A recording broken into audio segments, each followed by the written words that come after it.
Inilah Injil suci menurut Matius. Matius 9 ayat 32 sampai 33. Sedang kedua orang buta itu keluar, dibawalah kepada Yesus seorang bisu yang kerasukan setan. Dan setelah setan itu diusir, dapatlah orang bisu itu berkata-kata. Maka heranlah orang banyak, katanya, yang demikian belum pernah dilihat orang di Israel. Matius 9 ayat 34 sampai 35. Tetapi orang Farisi berkata, dengan kuasa penghulu setan ia mengusir setan. Demikianlah Yesus berkeliling ke semua kota dan desa.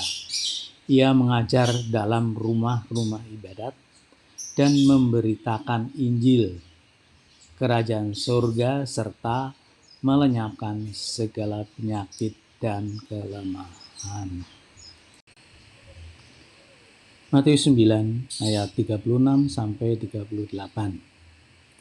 Melihat orang banyak itu, tergeraklah hati Yesus oleh belas kasihan kepada mereka karena mereka lelah dan terlantar seperti domba yang tidak bergembala.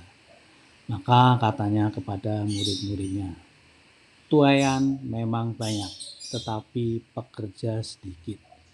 Karena itu mintalah kepada Tuhan yang empunya tuaian, supaya ia mengirimkan pekerja-pekerja untuk tuaian itu.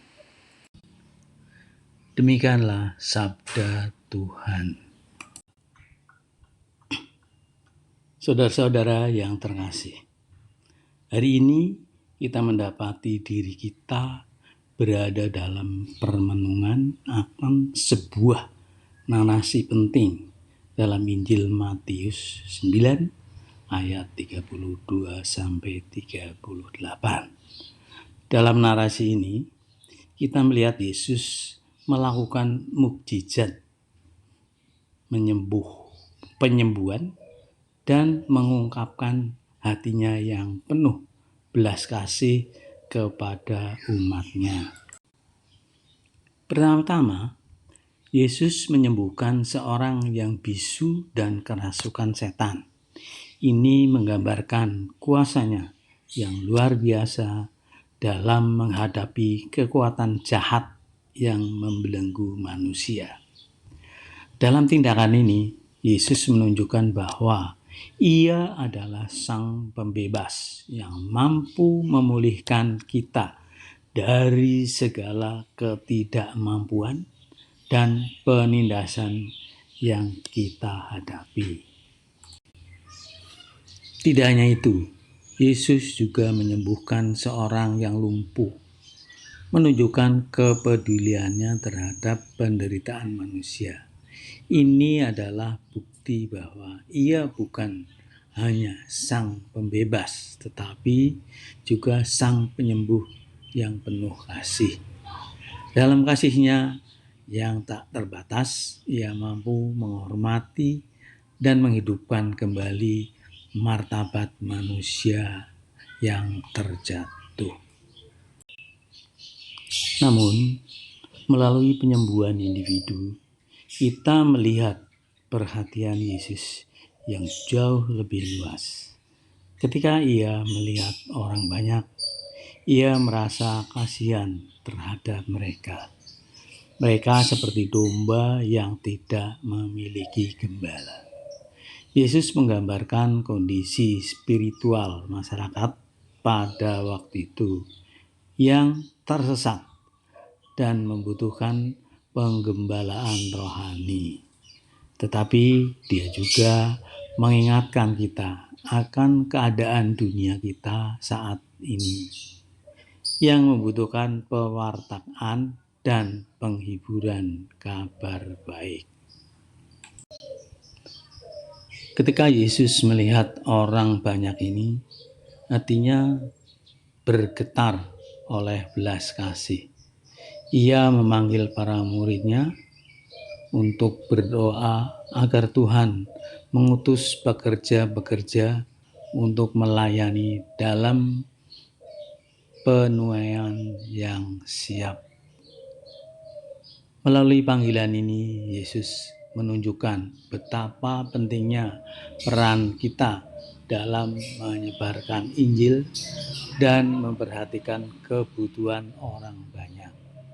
Ia membutuhkan kita untuk menjadi gembala-gembala bagi mereka yang tersesat dan penuh kebutuhan.